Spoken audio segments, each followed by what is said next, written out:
राणा विधानसभा seat पर इस वक्त हम लोग मौजूद हैं और यहाँ पर आम आदमी पार्टी से प्रत्याशी कविता दलाल जी हमारे साथ है जिनसे हम बातचीत करेंगे। कविता जी, अब तक आपने रिंग में काफी दाव पेच लगाए हैं, लेकिन अब इस चुनावी रिंग में जीत के लिए कौन सा दाव आजमा रही हैं? इसमें लोगों का प्यार, लोगों का समर्थन, ये दांव लगेगा और 8 तारीख को फैसला हो जाएगा। 8 तारीख को फैसला हो जाएगा और प्यार और लोगों का समर्थन आपको पूरा मिल रहा है। बिल्कुल, बहुत प्यार मिल रहा है, जहाँ भी जा रहे हैं लोगों का प्यार, समर्थन, बड़े बुजुर्ग सभी, माँ, चाचे, ताऊ, सभी का बहुत भरपूर समर्थन मिल रहा है। अच्छा, आखिरी चरण का प्रचार चल रहा है, महज एक दिन का समय जो है अब वो बच गया है। एक दिन का समय है, कौन सी ताकत आप झोंकने जा रहे हैं जिससे ज्यादा लोगों के बीच में आपकी बात पहुंच पाए? देखो, जिस दिन से प्रचार हमने शुरू किया है तब से लेकर अब तक हम लोगों के घरों में जा रहे हैं, लोगों के दरवाजे तक जा रहे हैं, उनसे आशीर्वाद ले रहे हैं। और कल का भी हमारा यही है कि हमारी जुलाना की जो मेन मंडी है, इसमें हर गांव का दुकानदार है, महिलाएं भी हैं, हर आदमी भी, बहुत मार्केट होती है गांव से लगी। तो इस मार्केट में हम डोर टू डोर हर दुकानदार के पास जाएंगे, अपने नीतियों के बारे में बताएंगे, लोगों को जागरूक करेंगे कि इस बार हरियाणा में बदलाव की बहुत ज़्यादा ज़रूरत है। आज तक जुलाना में सुविधा के नाम पे एक भी चीज़ नहीं है। ना यहाँ पे अच्छे स्कूल हैं जुलाना हल्के में, ना हॉस्पिटल है, ना रोड है, ना पीने का पानी की व्यवस्था है, ना ड्रेन का सिस्टम है कोई भी, ना कोई फैक्ट्री, इंडस्ट्री, इंस्टीट्यूट, बच्चे पढ़ने जाते हैं दूर दूर तक, ना स्टेडियम है खेलने के लिए, दूर दूर दूसरी स्टेटों में जाना पड़ता है। तो वो लोगों को हम जागरूक कर रहे हैं कि अब की बार आपको एक नई सरकार को मौका देना है। और आम आदमी पार्टी की एक ऐसी सरकार है जिन्होंने दिल्ली में काम करके दिखाए हैं, पंजाब में काम करके दिखाए हैं, अब हरियाणा की बारी है। कविता जी, 2018 2022 में आपने आम आदमी पार्टी ज्वाइन की और 2024 में आपको टिकट मिल गया। 2 साल के अंदर आपको टिकट भी मिल गया है। काफ़ी जल्दी नहीं है कि बहुत जल्दी आपको चुनावी मैदान में उतार दिया गया है? क्योंकि लोगों को सालों बीत जाते हैं टिकट हासिल करने के लिए, लेकिन आपको बहुत कम समय में ही टिकट दे दिया है पार्टी ने। पार्टी ने, ये मेरा कोई 2 साल का सफ़र नहीं है। संघर्ष तो हम बहुत पहले से कर रहे हैं, शुरू से ही कर रहे हैं। हल्के की परेशानियां हम देख रहे हैं, हमने आवाज़ उठाई है। हमारे यहाँ एक बार जो है, ये जो मेन रोहतक और जींद का रोड है, इसमें 2.5-2.5 फुट के गड्ढे हैं। बारिश हो जाती है, रोड दिखाई नहीं देता है। एक बार का वाक़या मैं बताती हूँ। हम वोट देते हैं, लोगों की वोट लेती हैं ये पार्टियाँ, और लोगों को सुविधा के नाम पर क्या देते हैं, गड्ढे। और नेता की एक यहाँ रैली थी दुष्यंत चौटाला जी की, रातों रात रोड पे बुलडोजर चला, वहाँ मैंने आवाज़ उठाई लोगों के लिए, काले झंडे दिखाए उनको, पूरा दिन में मुझे अरेस्ट करके रखा गया। तो मैं लोगों को ये समझाना चाहती हूँ कि ये लोग वोट का इस्तेमाल करते हैं, आपकी वोट लेते हैं, आपके लिए काम नहीं करना चाहते। हम लोग इन लोगों के बीच में जाते हैं, उनकी विचारधारा को बताते हैं, और लोग भी चाह रहे हैं कि हम इन पार्टियों से दुखी हो चुके हैं, अब हमें अपने बच्चों के लिए रोजगार चाहिए, हमें अपने बच्चों के लिए शिक्षा चाहिए। एक गरीब आदमी क्यों गरीब हो गया, एक अमीर आदमी अमीर ही होता जा रहा है, क्यों, इसका कारण क्या है, ये लोगों को सवाल ढूंढने पड़ेंगे और लोगों नेताओं से पूछने पड़ेंगे। अब गरीब का बच्चा गरीब है, उनको क्या पढ़ने का अधिकार नहीं है? क्या गरीब आदमी को अच्छे इलाज की, अच्छे स्वास्थ्य का अधिकार नहीं है? तो यही सारी तमाम चीज़ें हैं जिनसे लोगों को अब ऊब गए हैं इन चीज़ों से, और लोग चाह रहे हैं कि हमें केजरीवाल साहब भी हैं जो आम आदमी, मजदूर, किसान के बारे में सोचते हैं और उनके लिए काम करते हैं।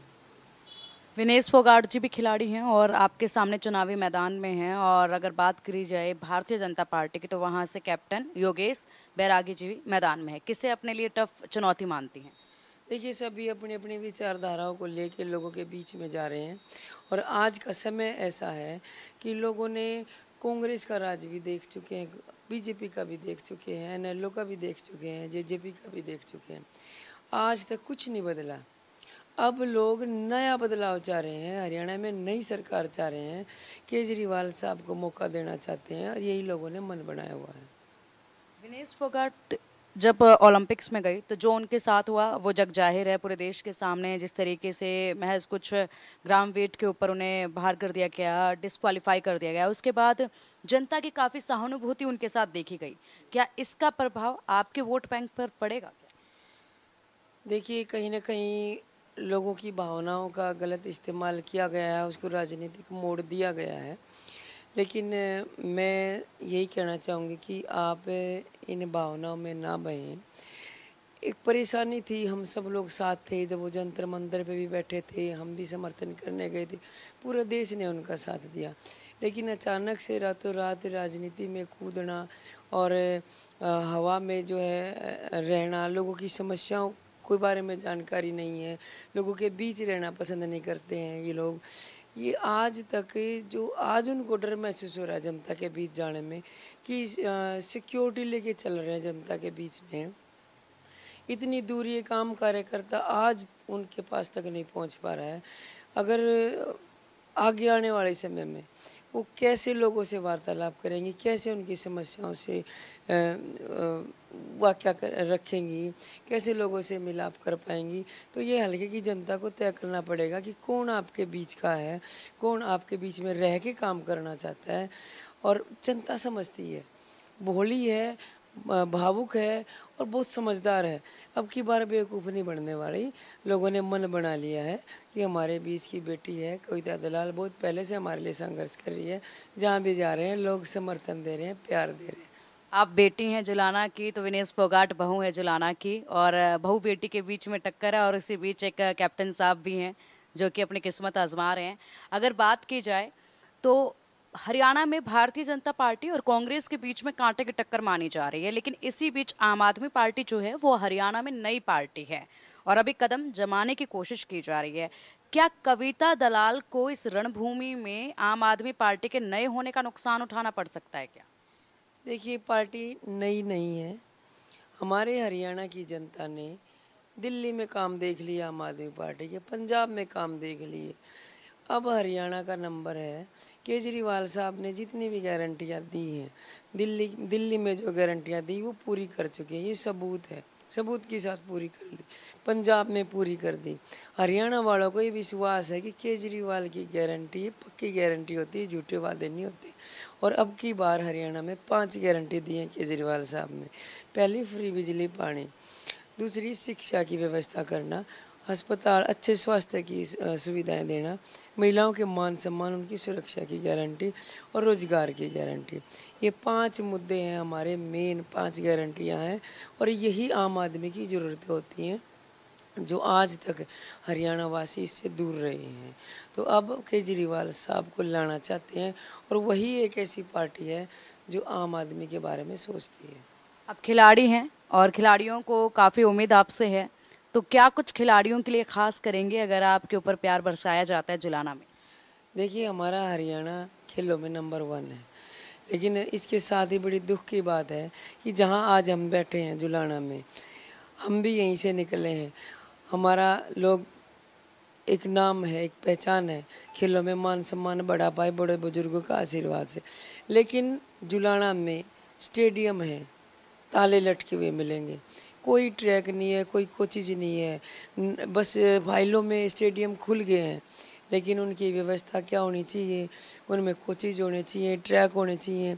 खिलाड़ियों का तो यहाँ पे कोई मतलब दूर दूर तक वास्ता नहीं है। मैं चाहती हूँ कि अगर मुझे मौका मिलता है, सबसे पहले खिलाड़ियों को ढूंढ ढूंढ के निकालना है, उनको अवसर देनी है, उनको सुविधाएं देनी है, उनको जितनी भी चीज़ें होती हैं, तभी हमारा देश जो है ओलंपिक में भी आगे आ पाएगा। ये खिलाड़ियों के लिए बात हुई, जुलाना के लिए क्या कुछ करेंगी कविता दलाल अगर जीतती हैं तो? जुलाना में सबसे पहले हमें स्कूल पे ध्यान देना होगा, शिक्षा की व्यवस्था को ऐसा करना पड़ेगा कि जहाँ पर गरीब का बच्चा भी बराबर की शिक्षा और अच्छी शिक्षा ले सके। जिस तरीके से दिल्ली में, पंजाब में एक आम घर का बच्चा, पंचर लगाने वाले का बच्चा भी आज डॉक्टर और इंजीनियर की पढ़ाई पढ़ रहा है, वही व्यवस्था हम चाहते हैं कि जुलाना में भी सभी को बराबर की शिक्षा मिले और बराबर की स्वास्थ्य की सुविधाएं मिले। ये हमारी मेन प्रायोरिटी रहेंगी। बहुत बहुत शुक्रिया कविता जी, इंडिया न्यूज़ को टाइम देने के लिए। आखिरी चरण का प्रचार चल रहा है और काफ़ी व्यस्त आप हैं क्योंकि अब डोर टू डोर कैंपेन भी शुरू होने वाला है और उसी बीच एक दिन का समय है जिसमें कई कार्यक्रम आपके लाइनअप हैं और अभी भी आप प्रचार करके आई हैं, उसी बीच आपने वक्त दिया है, इसके लिए बहुत बहुत